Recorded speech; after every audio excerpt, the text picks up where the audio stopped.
95% de nos comportements, de nos façons de penser, de nos réactions sont automatiques. Puis cette automatisation-là, ben, elle est là pour nous simplifier la vie. Parce que ça prendrait énormément d'énergie si tout ce qu'on faisait dans une journée était conscient. Mais qu'est-ce qu'on fait quand, ben, dans cette inconscience-là, il y a des limitations, il y a des blocages, il y a des émotions qui nous empêchent d'atteindre ce qu'on veut atteindre? Comment qu'on fait pour s'en libérer? Ben, on va découvrir ça ensemble dans cet épisode. Bienvenue sur le Bifocus Podcast.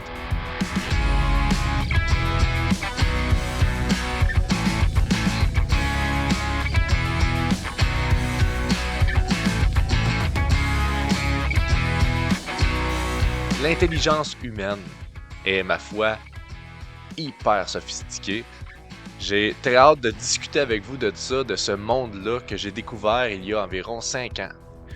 Je me suis mis à étudier le subconscient, à comprendre sa façon d'agir, sa façon de se comporter, pourquoi justement, il développe des limitations qui font en sorte que on est bloqué dans une situation qui est pas pour notre mieux finalement. Peut-être moi, pendant longtemps, j'étais pris dans incapable de communiquer. À chaque fois que j'arrivais pour parler, pour communiquer, pour dire mon point de vue, ben, j'étais bloqué. J'avais des émotions hyper fortes de peur qui me bloquaient. Puis ça, ce qu'on appelle ça un pattern. J'avais un pattern qu'à chaque fois que j'allais pour parler, j'étais figé. Pour d'autres, ça va être de la procrastination. Qu'à chaque fois qu'ils vont faire une action précise, ben, ils vont la remettre à plus tard. Puis ils vont toutes trouver les raisons pour que ça soit pas aujourd'hui qu'ils fassent cette action-là. Pour d'autres, ça va être des relations. Ils vont se diriger vers le même type de relation qui est tout le temps toxique, qui fonctionne jamais. Ils comprennent pas pourquoi, mais ça finit tout le temps par la même situation puis la même relation. Puis là, je vous en ai nommé 3, mais il y en a des milliers puis des milliers de patterns qui sont limitants, qui sont toxiques, qui nous bloquent. Chaque fois, chaque jour, chez chaque personne. Pourquoi au fond? Qu'est-ce qui se passe? Qu'est-ce qui se passe pour que le cerveau qui est si intelligent nous mette dans des situations comme ça qui nous empêchent de nous épanouir, puis d'atteindre nos rêves, puis d'atteindre qui on veut être? Quoi le fuck? Mais en fait, il y a plusieurs façons d'intégrer un pattern comme ça. Puis une des façons qui est le plus rapide d'intégration, c'est lorsqu'on est enfant. Parce que lorsqu'on est enfant, on est, on est littéralement une éponge. On gobe tout ce qui se passe et c'est là que notre cerveau se met à former euh, sa programmation. Donc, c'est là qu'il va instaurer des blocages, des limitations, puis qui va peaufiner ses patterns pour le futur, pour la protection de cet humain-là. Parce que le cerveau, je le dis souvent, mais il est tout le temps là pour nous. Il est là pour nous protéger, pour nous faire survivre. Fait que lui, tout dépendant des situations, son rôle, c'est d'interpréter la situation, de donner un sens à la situation, puis ensuite de créer une automatisation en lien avec ce sens-là pour que ça nous facilite la vie ou que ça nous protège. Donc, c'est pour ça que à l'enfance, c'est là que ça se passe où il y a le plus de programmations qui sont limitantes pour notre futur. Parce que lorsqu'on est enfant, le sens qu'on donne aux choses, ben, c'est peut-être un peu dérivé de la vérité, du véritable sens. Parce qu'on fait avec les moyens du bord. Tu sais. Puis quand on est enfant, on n'a pas développé une conscience des choses, une conscience de la vie comme on l'a développé plus vieux. Fait qu'on fait de notre mieux, notre esprit fait de son mieux pour donner du sens à une situation et, et programmer un pattern de protection. Fait qu'il y a il y a l'enfance qui fait que ça peut se programmer, mais il y a aussi la répétition. Les choses qu'on fait à répétition peuvent entraîner des patterns. Puis là, je parle beaucoup de patterns négatifs, de patterns toxiques, mais il y a des patterns qui sont aidants, là, parce que 95% de notre fonctionnement est inconscient. Fait que c'est pas juste du négatif, loin de là. Tu sais, quand tu conduis ta voiture, si ça fait 2 ans que tu conduis régulièrement une voiture, il y a beaucoup d'automatisations qui sont faites. Je sais pas pour vous, mais moi, des fois, je roule, puis je me rends compte que je roule une fois rendu chez moi, mettons. Je fais comme, qu'est-ce qui s'est passé? J'étais même pas là. C'est pas moi qui conduisais. Tout ça s'est fait inconsciemment, les stops se sont faits inconsciemment, puis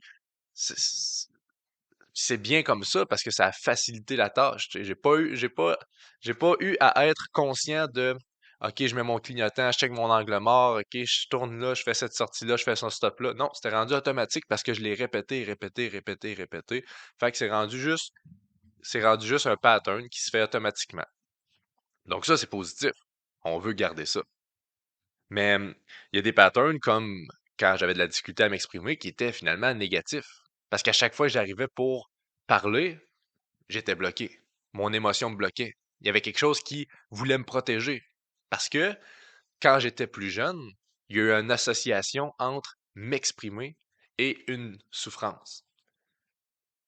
Précisément, ça peut être pendant un exposé oral en deuxième année que je m'en viens pour parler de quelque chose qui me tient à cœur, d'une passion que j'ai. À l'âge de deuxième année, t'as quoi, 8 ans? À l'âge de 8 ans, je suis passionné par les dauphins. Je m'en vais pour parler des dauphins, puis je fais rire de moi. Mais mon cerveau, il a associé la douleur de faire rire de moi à m'exprimer. Parce que lui, il veut donner du sens à ce qui se passe, là. Je souffre, OK, qu'est-ce qui s'est passé? Ben, tu t'es exprimé. Fait que la prochaine fois, ben, ça va être dur de m'exprimer parce que c'est dangereux. On veut pas recréer la souffrance. Le cerveau veut éviter cette souffrance-là, donc il va créer la peur de s'exprimer. Puis ça, vous allez dire, c'est banal, mais lorsque tu programmes ce pattern-là, la première fois, puis euh, tu répètes cette action-là qu'à chaque fois que tu vas pour t'exprimer, la peur arrive, puis tu bloques finalement, tu répètes et que tu écoutes cette peur-là, ben, tu renforces le pattern. Parce que c'est comme si à chaque fois tu confirmais que cette peur-là est utile, parce que tu l'affrontes pas, tu vas pas au-delà. Puis quand tu es jeune enfant, tu as 8 ans, 9 ans, puis tu arrives pour parler, puis tu as peur, tu as cette anxiété-là, ben ça se peut que tu parles pas. Tu fais ça, OK, ben c'est pas le moment de parler, je suis stressé, je suis pas bien. Mais à chaque fois que je faisais ça, je renforcissais le pattern, je renforcissais le pattern. Puis j'étais rendu à 19-20 ans, puis j'avais encore ce fucking pattern-là qui faisait en sorte que, Chris, pourquoi je suis pas capable de parler, de m'exprimer? J'ai des choses à dire, mais ça me crée un stress incroyable quand je vais pour le dire. Ben, c'est tout simplement parce que j'ai programmé, puis j'ai maintenu cette programmation-là, ce pattern-là, tout ce temps-là.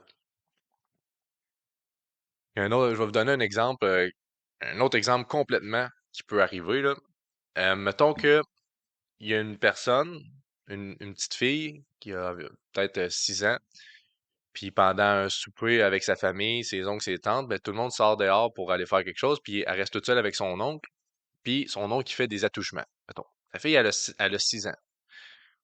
Le cerveau, il va automatiquement essayer de créer un lien entre qu'est-ce qui se passe, puis une protection. Fait que mettons que son oncle, il a des lunettes, puis il a des cheveux noirs. Des lunettes avec des cheveux noirs. Mettons qu'il ressemble à moi, là.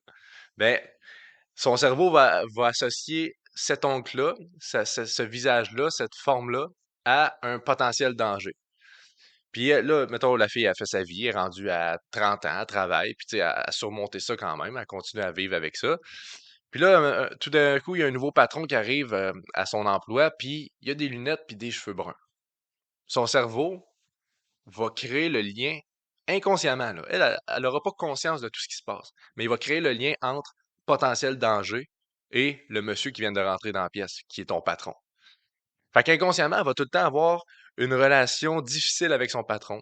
Ça va être difficile d'aller lui parler, ça va être difficile de communiquer avec lui parce qu'il va avoir une peur inconsciente, une protection, un pattern qui a été programmé dans son enfance et qui aujourd'hui fait aucun sens. Tu sais, il y a pas un risque d'attouchement, mais c'est le cerveau associe ce qu'il peut associer. Il a associé le sens à ce monsieur-là qui ressemble à son oncle qui l'a touché. Tu sais.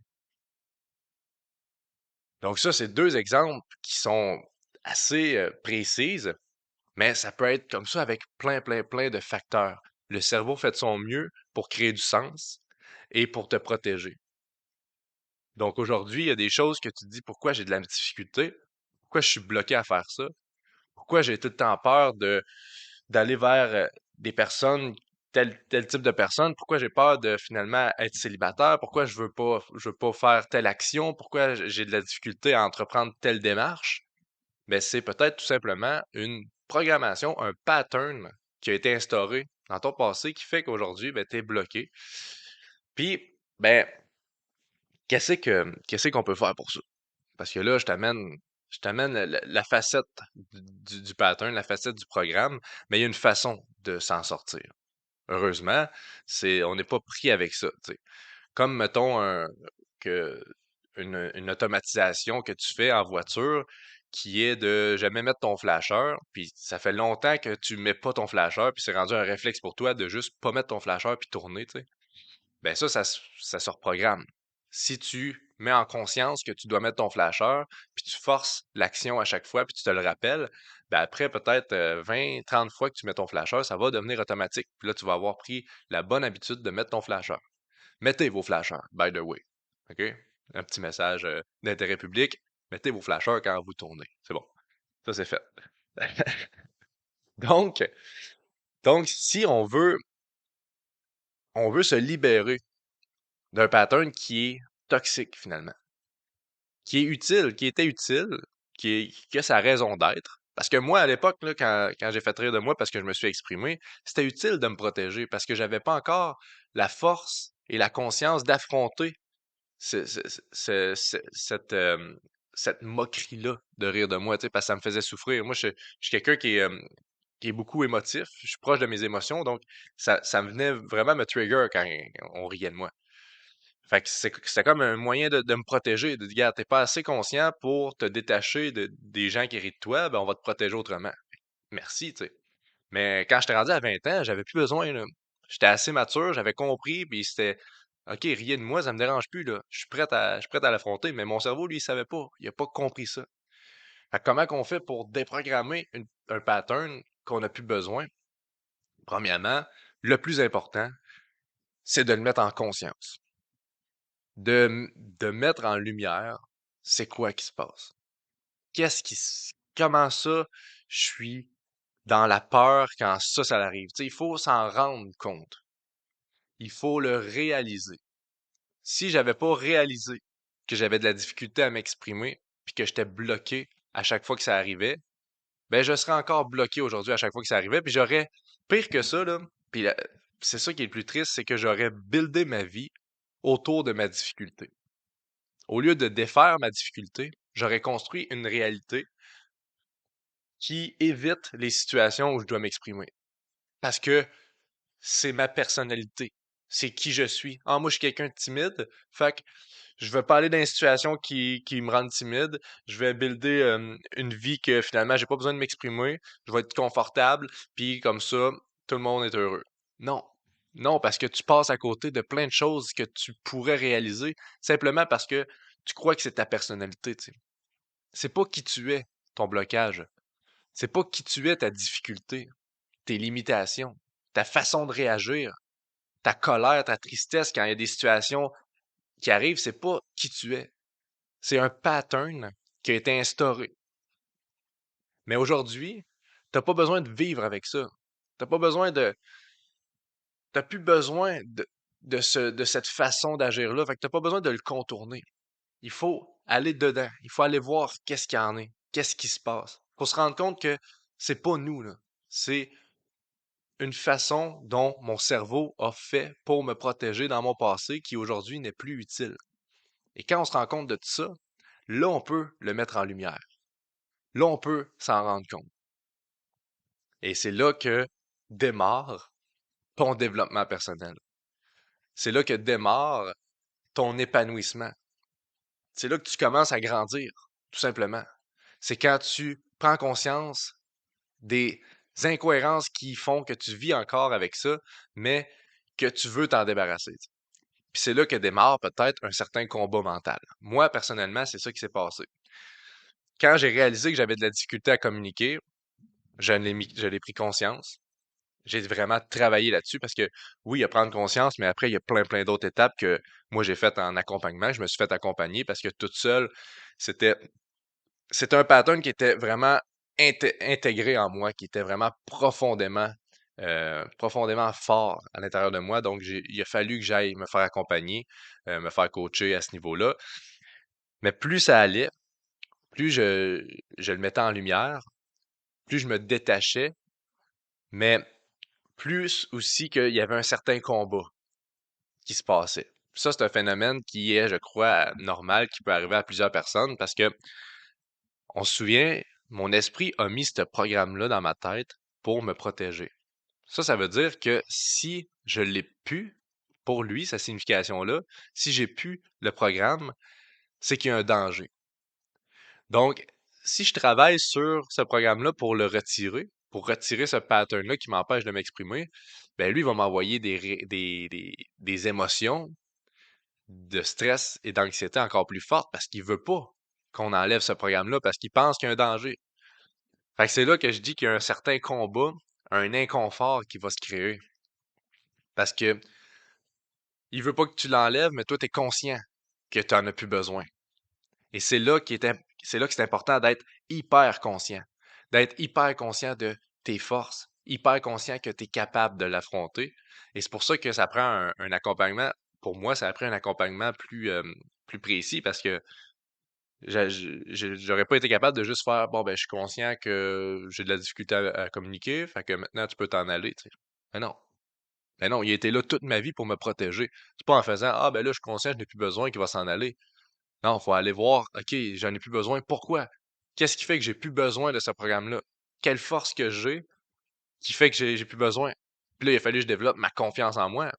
Parce que si je me sens pas assez confiant pour affronter les dangers potentiels de m'exprimer, ben le programme va rester là, là. Lui, il veut me protéger. Il faut vraiment que tu y prouves que tu es capable. Faut que tu y prouves que tu rendu en mesure et que tu n'as plus besoin d'avoir cette limitation-là. Donc, ce cheminement-là, je l'ai fait pas à pas. Puis j'ai affronté de l'inconfort parce que les premières fois que je m'exprimais, même si j'avais travaillé énormément sur ce programme-là, ben, il y avait encore des réactions, tu sais. On se souvient que notre esprit est programmé, mais notre corps est conditionné au programme. Et lorsqu'on change un programme, lorsqu'on change un pattern, lorsqu'on prend conscience des trucs, ben, la programmation change. Mais le conditionnement du corps est encore conditionné à l'ancienne programmation. Donc, c'est pour ça que j'avais encore des réactions de stress et des réactions de peur quand j'allais pour m'exprimer, même si consciemment, je savais qu'il n'y avait pas de danger. Fait qu'il a fallu que j'affronte ça quand même. Mais je vous dis, je vous le jure, que ça a été le- la plus belle des choses que j'ai pu faire. Me libérer, c'est la plus belle des choses que je peux faire, qu'on peut faire. Puis je le fais encore régulièrement parce que là, je vous parle de une des facettes qui était quand même énorme dans ma vie, de m'exprimer. Mais il y en a plein. Il y a plein de patterns qui sont petits, moyens, grands dans nos vies qui nous empêchent de vivre la vie qu'on veut vivre. Hey, c'est fou, là. On a la chance d'être dans l'expérience qu'on est en ce moment, là. On a la chance d'expérimenter ce qui se passe, là, notre vie, là. Puis on a la chance d'avoir le pouvoir de décider, de choisir. On a la chance de pouvoir créer ce qu'on veut vivre, là. De pouvoir créer des beautés, de pouvoir créer et de manifester ce qu'on veut. On a cette chance-là. Mais on a une programmation. Ça aussi, c'est une réalité. Qu'est-ce qu'on fait? Qu'est-ce que tu veux faire, toi, avec ta vie? Est-ce que tu veux écouter ces programmations-là qui sont maintenant une illusion, qui sont pas réelles, qui sont là pour te protéger, mais qui ne sont plus utiles? Est-ce que tu veux écouter ça ou tu veux vivre pleinement? Ou tu veux réaliser tes rêves? Ou tu veux réaliser qui tu es? Sur ton lit de mort, là, tu veux-tu te dire, good, j'ai bien respecté mes programmations puis mes limitations, ou good, j'ai, j'ai vécu ma vie comme jamais j'aurais pu vivre ma vie. J'ai profité comme j'ai jamais pu profiter. J'ai découvert comme j'aurais jamais pu découvrir parce que je me suis libéré. Dans, je suis tombé libre de ce que je pouvais accomplir, donc je l'ai accompli. C'est quoi tu veux vivre? C'est la question qu'il faut que tu te poses. Puis avec la réponse que tu vas obtenir, faire le travail que tu dois faire. Ça sera pas facile. Puis by the way, c'est qui a dit que ça devait être facile? J'aimerais bien ça le rencontrer, lui. Il n'y en aura pas de facile. Parce que tu restes dans ta sécurité, dans tes limitations, dans tes blocages, ça va être difficile. Il va y avoir des défis, des challenges. il va y avoir des regrets. Mais que tu affrontes ces blocages-là, ces limitations-là, ça va être difficile.